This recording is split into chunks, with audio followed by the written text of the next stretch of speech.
Bonjour à tous et bienvenue dans mon dojo, je suis le sensei et aujourd'hui on va parler ciné martial.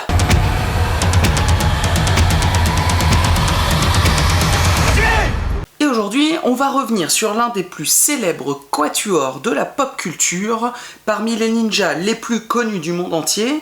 Alors dégainez vos katanas et surtout préparez-vous une bonne pizza parce qu'aujourd'hui on va parler des Tortues Ninja.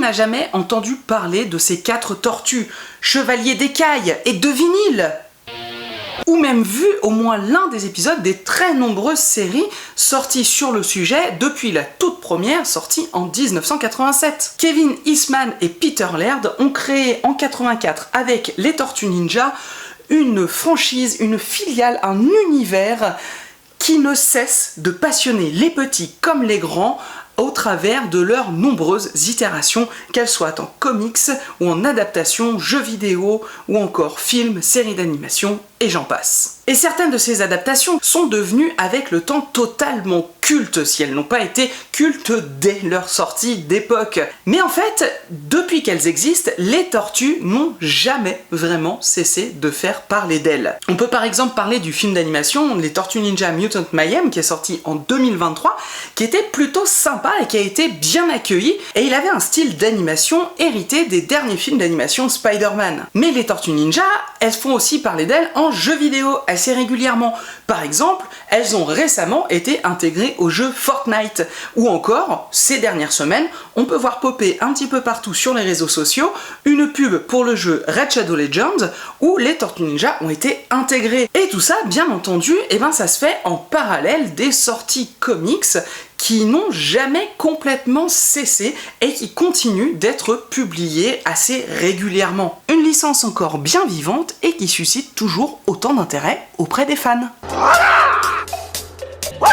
Le comics original, créé par Eastman et Laird, sort en 84 et les 3000 exemplaires initialement prévus pour être vendus sont vendus justement en un rien de temps, poussant les créateurs à en imprimer encore plus.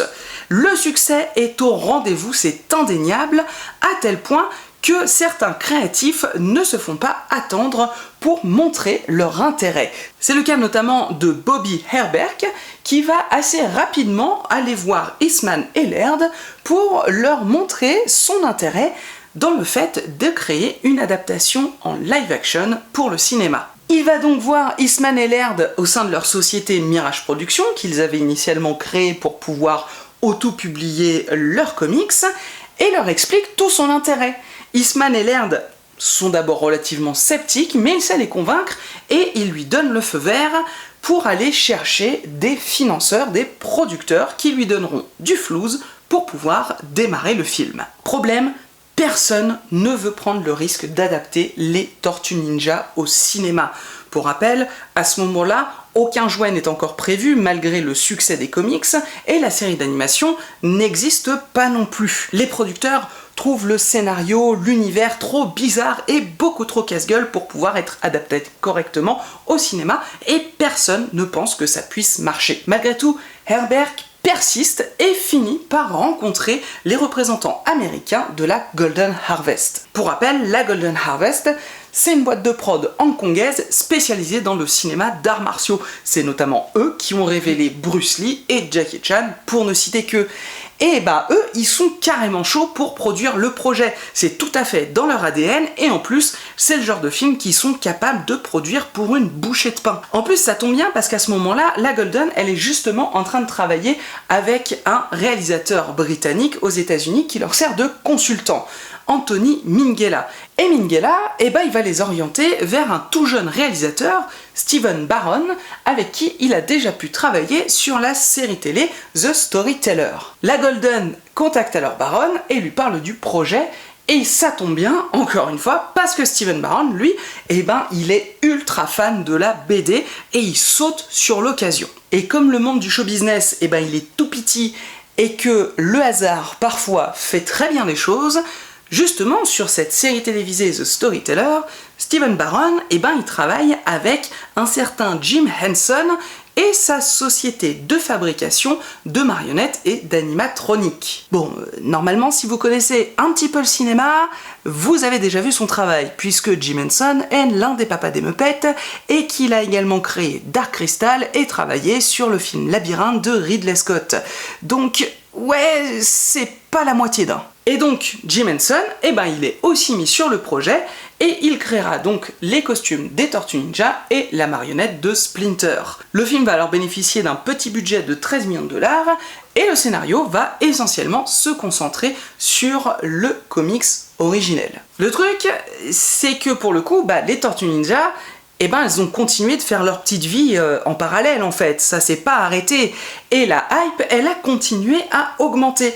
Et il y a une autre société qui a mis la main sur des droits d'adaptation des Tortues Ninja, mais pas d'adaptation cinématographique, non, les droits de vente de jouets. Et c'est Playmates qui va acheter ces droits et qui va également rendre possible la création de la fameuse série télé sortie en 87. Et c'est un dessin animé que vous connaissez forcément si vous êtes né entre le milieu et la fin des années 80 et le début des années 90.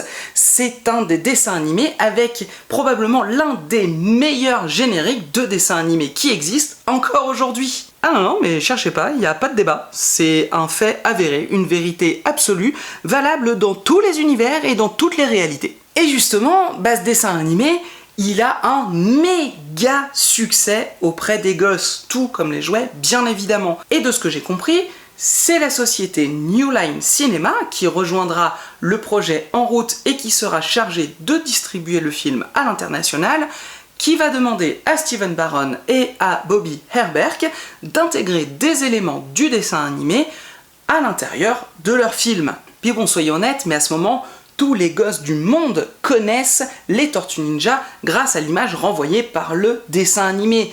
Le ton humoristique des tortues très farceurs et blagueuses, leurs bandeaux de couleurs, etc. Et du coup, Stephen Barron, il a bien conscience qu'il ne peut pas mettre toute la violence du comics original dans son film Les Tortues Ninja. Parce que je vous rappelle quand même que dans ce comics, à la base, les Tortues Ninja, elles n'hésitent pas à tuer leurs ennemis. Et on assiste même parfois à des scènes de démembrement. Donc absolument hors de question de mettre ce genre de scène dans ce film qui sera donc à destination des enfants. Par contre, il y a un truc sur lequel Stephen Barron a toujours refusé de négocier, c'était une condition sine qua non, et c'est le ton du film.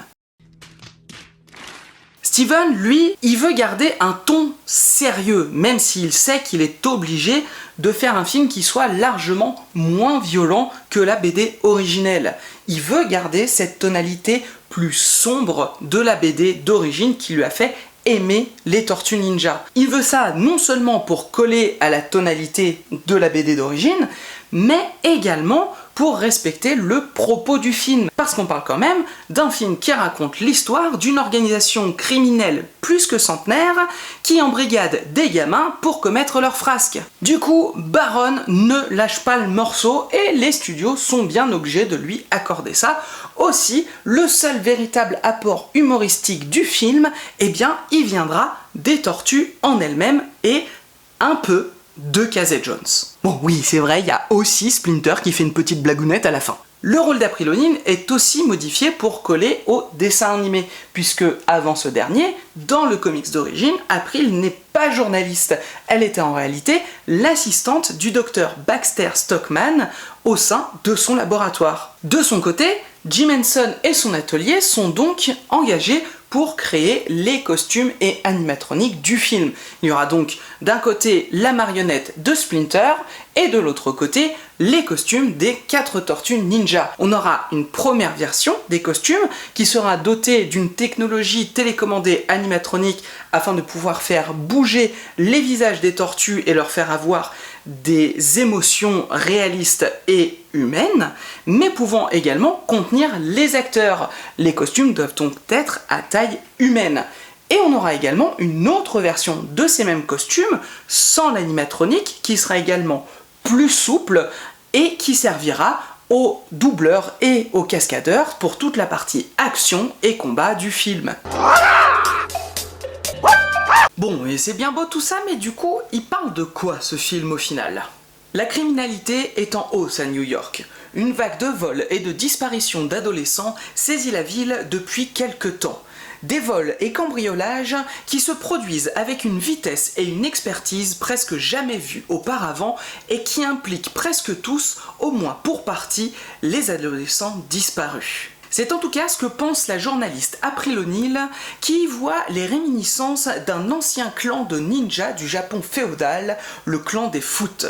Des suppositions qui semblent être fondées puisque ce fameux clan essaye de faire taire la journaliste au cours d'une agression qui aura lieu un soir alors qu'elle sortait de son travail. Heureusement pour elle, des bienfaiteurs passent justement par là à ce moment précis et sauvent April d'un violent passage à tabac. Mais ni les agresseurs ni la jeune journaliste n'auront le temps de voir qui sont ces mystérieux héros, car à peine l'agression est-elle terminée que ceux-ci ont déjà disparu. Seul indice de leur identité potentielle, une arme laissée sur les lieux de l'agression, une arme semblant venir d'une autre époque. De leur côté, les 4 Tortues Ninja sont particulièrement contents de leurs prestations et s'en vantent entre eux alors qu'ils rentrent dans leur planque des égouts de New York pour y déguster une succulente pizza.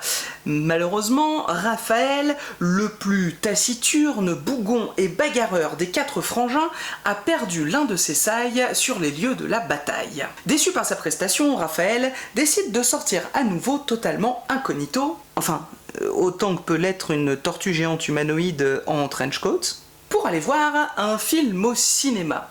Lors de son retour, le hasard faisant bien les choses, il croise à nouveau la route d'April O'Neil, une fois encore sur le point de se faire agresser par des membres du clan des Foot. Raphaël n'hésite pas à intervenir et sauve une nouvelle fois la jeune demoiselle avant de la ramener dans son repère alors que celle-ci est inconsciente. Après le choc passé d'apprendre qu'il existe dans les égouts de la ville 4 tortues ninja adolescentes dirigées par un vieux rat dégueulasse et entraînées aux arts martiaux par ce dernier, April s'en fera des amis, totalement logique me direz-vous, et les laissera la raccompagner à son appartement, leur offrant même l'hospitalité et une bonne pizza pour les remercier. Problème, lorsque Raphaël a ramené April dans leur repère, un membre du clan des Foot est malgré tout parvenu à le suivre jusque-là. Il a prévenu Shredder, leur chef, et celui-ci a décidé de faire enlever Splinter pendant l'absence des tortues. Aidé alors par la jeune journaliste ainsi qu'un autre héros masqué, Casey Jones, les Tortues Ninja vont tout mettre en œuvre pour interrompre le plan mené par Shredder et son clan des Foot et surtout libérer Splinter.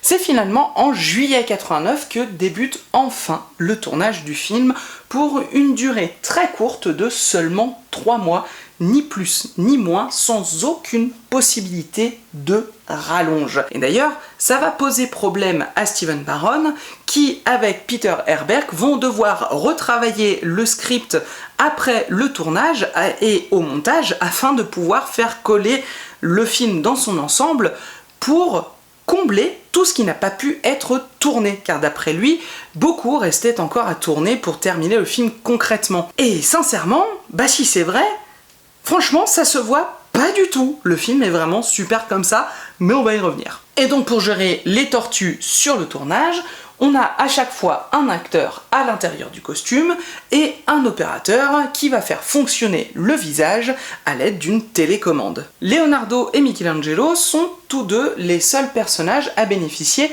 d'un acteur qui soit également pratiquant d'arts martiaux et cascadeur. Ces acteurs-là seront donc les seuls à intégrer leur costume, tandis que Raphaël et Donatello, eux, auront un acteur pour le jeu et une doublure cascade pour tout le côté arts martiaux. D'ailleurs, Donatello aura même une deuxième doublure. C'est le seul à en avoir eu deux d'ailleurs, puisqu'il est la seule tortue qui a une petite scène de skateboard à un moment donné du film. Ah oui, si, pour continuer sur les petites anecdotes, eh bien, le doubleur côté martial de Donatello, eh ben, on va le retrouver dans la suite du film, Les Tortues Ninja 2, tout simplement. Il jouera encore une fois le doubleur artiste martial de Donatello, mais il aura également un rôle plus important, puisqu'il jouera Keno, le jeune livreur de pizza expert en arts martiaux, qui prêtera main forte aux tortues tout au long du film. Pour les combats, c'est l'américain Pat Johnson qui va se charger de la chorégraphie. C'est d'ailleurs un plutôt bon chorégraphe dont on a déjà pu voir le travail sur les 3 films Karate Kid, ou encore sur le film Mortal Kombat sorti en 90, ou même sur le film Dans les griffes du dragon rouge avec Dolph Lundgren et Brandon Lee. Et pour le coup, le résultat est vraiment bon, encore même aujourd'hui. Les combats sont plutôt fluides et très bien pensés, et ce malgré le handicap que constituaient les costumes des Tortues Ninja. On est sur un style qui est très esthétique, mais malgré tout un minimum épuré, avec des petites doses d'humour, toujours vraiment bien réglées et dosées, et qui ne vient jamais entacher le côté épique ou dramatique que peut avoir certains combats du film. On est sur un style qui est très esthétique, mais à la fois assez épuré, avec des petites touches d'humour toujours très bien dosées et qui ne viennent jamais entacher le côté épique ou même dramatique que peuvent avoir certaines scènes de combat. Pareil du point de vue de la mise en scène. D'abord, on a Steven Barron qui vient du clip vidéo, de la musique, donc qui a un côté réalisation très rythmé, et puis l'aide de la Golden Harvest et l'expérience cumulée de Pat Johnson font que le rendu est vraiment super lisible et encore très beau aujourd'hui. Bon, par contre, oubliez le ninjutsu, parce que même si les tortues et Splinter répètent assez régulièrement dans le film qu'ils pratiquent cet art, on est assez loin de ce qu'est le ninjutsu en réalité. En vérité, on a plutôt en face de nous un genre de mélange entre karaté et kung-fu. Et bon, je chipote, mais en même temps c'est tout à fait normal, parce que d'une part on a l'influence de la Golden Harvest, qui est spécialisée dans les films de kung-fu, et de l'autre côté, on a la patte de Pat Johnson, qui est un pratiquant justement de Tang Soo Do, le karaté coréen. D'ailleurs, pour la petite anecdote, encore une fois, Pat Johnson, c'est un élève de Chuck Norris. Voilà, vous faites ce que vous voulez de cette info. Après, il y a un truc qui est un petit peu dommage, mais bon, film pour enfants oblige, l'utilisation des armes des Tortues Ninja est franchement pas optimale. On n'aura donc pas de vraies belles démonstrations de sabre, ni même de saille ou de bâton, même si ces deux-là s'en sortent un petit peu mieux et qu'on voit quelques jolis mouvements. Au final, c'est le nunchaku qui va s'en sortir le mieux. Après, encore une fois, c'est pas un truc de dingue non plus, on reste quand même assez loin de ce qu'on avait pu voir chez la Golden Harvest justement dans certains films de Bruce Lee ou encore dans d'autres productions HK de l'époque. En fait, pour le nunchaku, on aura surtout le droit à l'une de mes scènes préférées dans le film, une battle de style entre Michelangelo, et un membre du clan des Foot qui se déroulera donc dans l'appartement d'April juste avant que la grosse bagarre n'éclate. Après, pour ce qui est de la réalisation, sans vraiment mériter un Oscar, elle est plutôt pas mal du tout. D'autant plus que, avant ça, Steven Barron n'avait réalisé qu'un seul autre long métrage qui avait pas franchement bien fonctionné, et le pilote d'une série télévisée britannique qu'on a citée tout à l'heure. En fait, Steven Barron, lui, à ce moment-là, il était surtout connu pour son travail, comme je le disais, dans les clips musicaux. C'est notamment lui qui avait réalisé le clip Billie Jean de Michael Jackson. Personnellement, je trouve que le rythme et le ton du film sont super bien gérés. On ne s'ennuie jamais vraiment, et le film arrive à garder son côté sombre et sa thématique assez dérangeante quand même, encore une fois, un groupe de criminels qui embrigade des gamins, tout en gardant une touche humoristique vraiment bienvenue et encore une fois bien gérée, qui ne casse jamais les enjeux dramatiques de l'histoire. En plus, on n'est pas sur des personnages qui sont là uniquement pour l'action et la bagarre. Les personnages, que ce soit les Tortues, April, Casey Jones ou même Splinter, Tous ont une véritable profondeur et vont évoluer tout au long du métrage. Et bien entendu, le film aborde de nombreux thèmes, dont bien évidemment l'adolescence et le passage à l'âge adulte, mais pas seulement. Le film est une véritable boîte à punchline et à références pop culturelles. Les Tortues sont intarissables sur le sujet et sortent des one-liners à tout va. Mais en vérité, le film arrive à faire que ce ne soit jamais trop, jamais lassant et jamais à outrance. Au contraire, c'est toujours juste et toujours drôle. D'ailleurs, à ce sujet, la VF parvient à faire largement mieux que la VO en osant aller plus loin que cette dernière. N'en déplaise aux aficionados et aux défenseurs de la VO, ce film est absolument à voir dans sa version française d'origine. Les traducteurs qui ont bossé dessus se sont creusé la tête comme jamais pour nous offrir une version française aux petits oignons avec des punchlines génialissimes et qui ne sont pas toujours présentes dans la VO. Vraiment, cette version française, c'est une petite pépite du genre. D'ailleurs, tiens, un petit fait amusant par rapport à la version française du film. Il en existe deux, la version française d'origine, et la version québécoise, qui a été fait aussi en 90 pour le film, mais qui n'était pas sorti chez nous. En fait, quand le film est ressorti en DVD en 2007, le DVD, il ne proposait que la version québécoise. Mais bon, j'ai rien contre les versions québécoises de films, mais encore une fois, la VF française d'origine, elle est tellement quali, avec des punchlines de ouf, qu'à côté, pour nous, la version québécoise, elle fait assez pâle figure et enlève en plus tout le côté un peu grossier des Tortues Ninja, qui est pourtant assez normal et logique chez les adolescents. Mais c'est pas grave, puisqu'en fait, en 2014, lors de la re-sortie du film, cette fois-ci en Blu-ray, il proposait à nouveau la version française d'origine. Comme je le disais tout à l'heure, le film dispose de plusieurs niveaux de lecture. On a bien sûr le plaisir simple de regarder et de suivre l'aventure telle qu'elle nous est présentée, mais le film propose donc également une réflexion sur l'adolescence et tous les changements qui vont avec et comment les adolescents peuvent y faire face, à quel point ils sont malléables et toutes les choses qu'ils sont prêts à faire pour se détacher du monde des adultes qu'ils connaissent et essayer de créer le leur. Mais c'est pas tout, parce que le film, en réalité, est aussi une véritable quête initiatique, un parcours d'apprentissage pour quasiment tous les personnages. En réalité, des thèmes tels que la paternité, l'acceptation ou encore le respect font partie intégrante des différents messages et niveaux de lecture proposés par ce film. Bref, sous ces allures de film pour enfants, là pour renforcer l'aura d'un dessin animé et des ventes de jouets, les Tortues Ninja nous offrent un superbe récit, un grand film d'arts martiaux, mais surtout un grand film tout court. Et à sa sortie, le film, c'est un véritable succès, un putain de raz-de-marée. Pour les 13 millions de dollars de budget qu'il a coûté, il en a rapporté 135 millions à travers le monde. Un succès phénoménal. Ce film, c'est tout simplement un ovni. Déjà pour l'époque, parce que personne pensait que ça pouvait fonctionner, mais aujourd'hui aussi, tout ce que traite le film est encore très actuel. Et en réalité, même esthétiquement, scénaristiquement et en termes d'action, le film se tient encore très bien.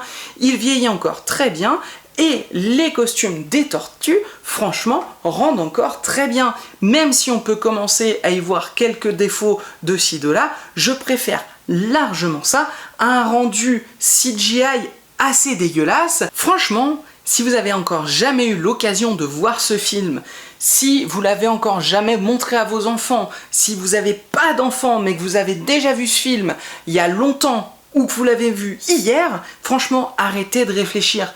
Allez voir ce film, il est véritablement génial. C'est une vraie petite pépite qui, j'espère, le restera encore très longtemps. En tout cas, elle le restera dans mon cœur pour toujours. Voilà, c'est tout ce que je pouvais vous dire sur ce film dans cette vidéo. J'espère qu'elle vous aura plu. Si c'est le cas, vous connaissez votre kata, vous pouvez toujours liker, partager, vous abonner en activant la cloche pour ne rater aucune de mes prochaines sorties. Vous pouvez aussi toujours mettre un petit commentaire, ça fera toujours plaisir. Quant à moi, je vous dis à bientôt pour une nouvelle vidéo.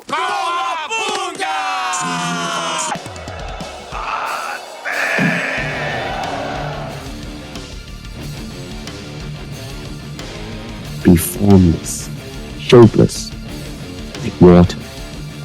And you put water into a cup, it becomes the cup. You put water into a bottle, it becomes the bottle. You put in a teapot, it becomes the teapot. And water can flow or it can crash. Be water, my friend.